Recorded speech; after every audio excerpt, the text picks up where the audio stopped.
Anchor Brewery Liberty Ale.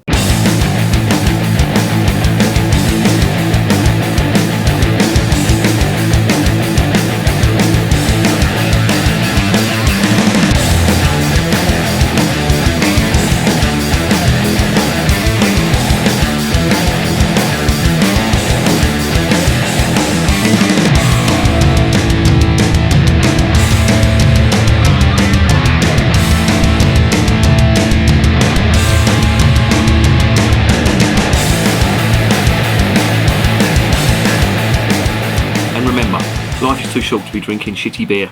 Welcome to another edition of Bands, Bikes and Booze Reviews. Got one here from the Anchor Brewery, the famous American brewers who are based in San Francisco. I've had a few of theirs before and they're really good. I tried their lager and I tried their ale, I think it was, or an ale of some description. Both really good. And this is their Liberty Ale, which is, from what I can gather, it's to celebrate the one of the American Revolution patriots who fought in the Revolutionary War to beat the British. To be honest, maybe we wouldn't get such great beer from them if the British had stayed over there. But they've got independence. They can do what they want with it. It's land of the free. And this is their celebration of that.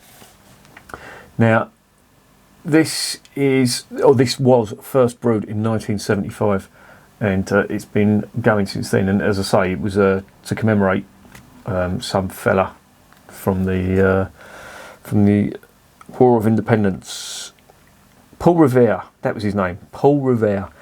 Never heard of him, but he's inspired this. So let's stop gassing and let's not expose my shady knowledge of the American Revolutionary War of Independence.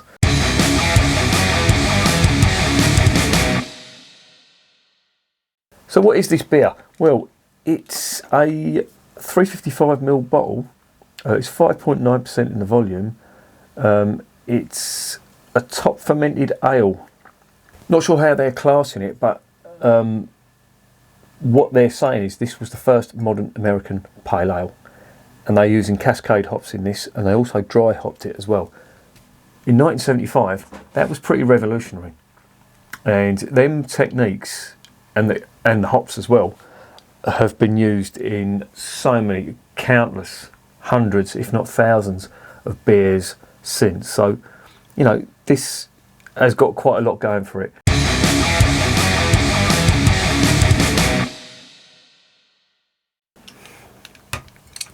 Alright, let's get it open.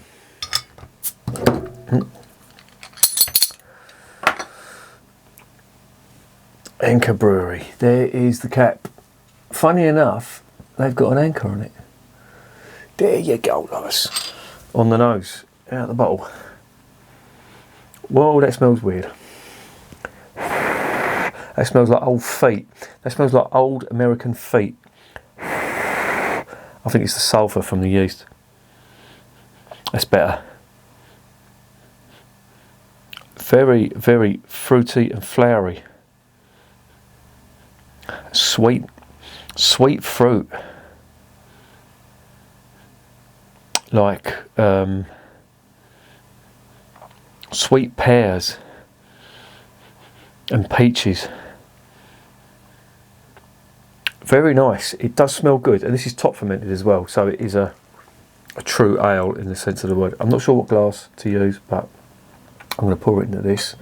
It smells amazing.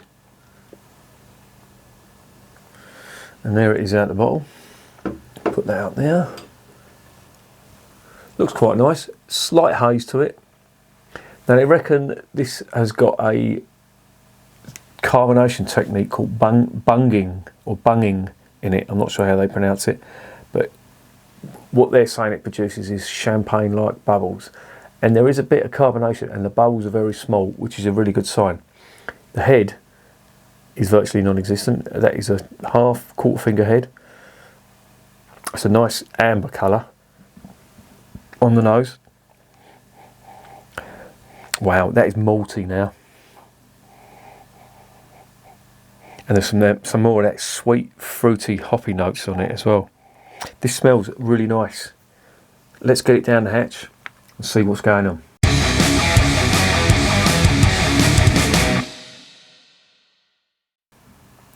Cheers.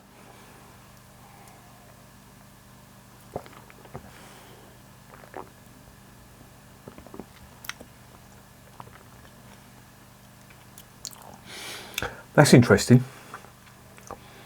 Yeah, just going to dive in again.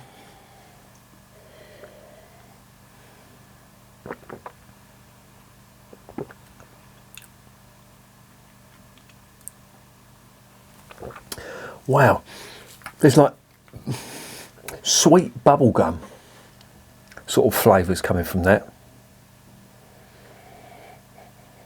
And there's some malt on there.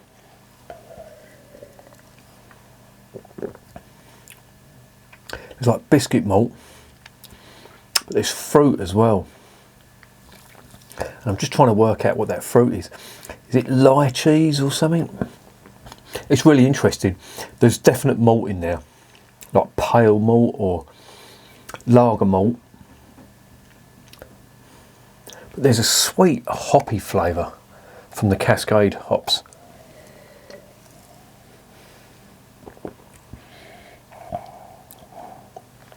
And it's quite sweet on the palate as well. They've called it, or they've sort of alluded to this being an IPA.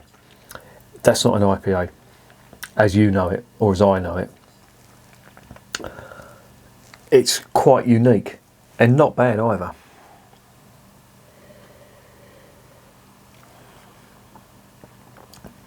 It reminds me a bit of 70s sweets that you would get out of a sweet shop. You know, the soft sweets, like them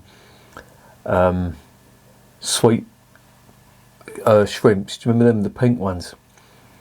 But then you've got some malt on there as well. But it does make for an interesting flavour.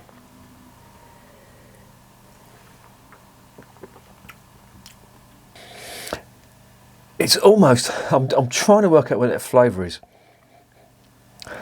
It's like a vanilla. Vanilla with some sort of fruit on it. But it's nice. I'll tell you what it sort of reminds me of. You know the Innocent Gun, the barrel aged stuff they do, the good stuff. Not the other average abortions that they're trying to do, but they do two really good barrel aged beers. And it's sort of reminded me of that. And that was quite vanilla heavy. And I'm getting it from that as well. So vanilla is the nearest I can come to it, but it's sweet. It's reminded me of them old 70s sweets.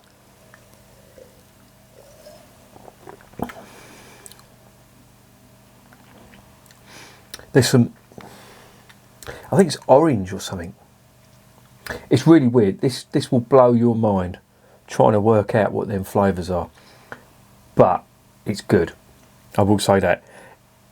They sort of call it an IPA. They allude to it being an IPA, but I don't know. It's single hopped, so it's only got Cascade hops in it. And you know, most IPAs have a combination of hops. I've always said the less hops the better, you know. And if you're going to mix the hops, you can't just throw any old shit into it. You've got to get hops that complement other hops as well. You know, I've seen, you know, some supermarket brands with 9 hops making a big thing out of it, and you taste them, they are absolutely disgusting. It's just the flavours are just competing with each other and cancelling each other out and just creating horrible astringent flavours. They've got it right, the right idea with this one, single hopped. There's a lot of malt in this as well, and it's really nice. I do like this.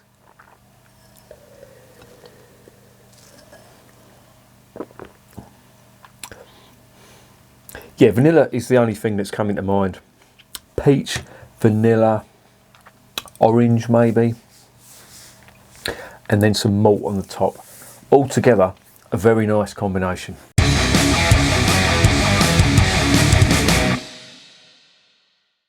So what's the verdict? Well, Liberty Ale. I saw this on Beers of Europe. I like what the Anchor Brewery do. They do some fucking crackers. I mean, the lager was really good. And the Anchor Steam Beer as well. That was really good. That was exceptional. That is a top fermented beer that the Anchor Brewery do. And it's good. And this is another good one as well. I really like it. I'm going to give that a 9 out of 10 because it's really good. And I urge you to try it just to see what you can get from the flavours. It took me a long time to work out what it was because it's single hopped with some malt, and it's not your average American IPA or pale ale. It's quite unique, and I like that. You know, it's so easy to do another IPA, you know, as if the world hasn't got enough IPAs. This was around in 1975, so they were doing this before any of the the modern IPAs come out. And it surprises me that this has survived, because back in 1975 in the States, you know, light beer, Budweiser and Miller, etc., they were the things that were the most popular. I'm sure, you know, when people first tried this, they probably thought, what the hell is going on here? But it's nice.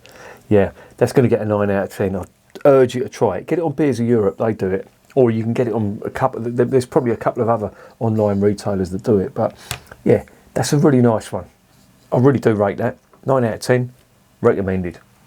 I'll ignore the fact about the War of Independence and all that. You know, well, maybe if the British were still there, they wouldn't be producing such good beer. We'd all be drinking fucking Mackesons and Boddingtons.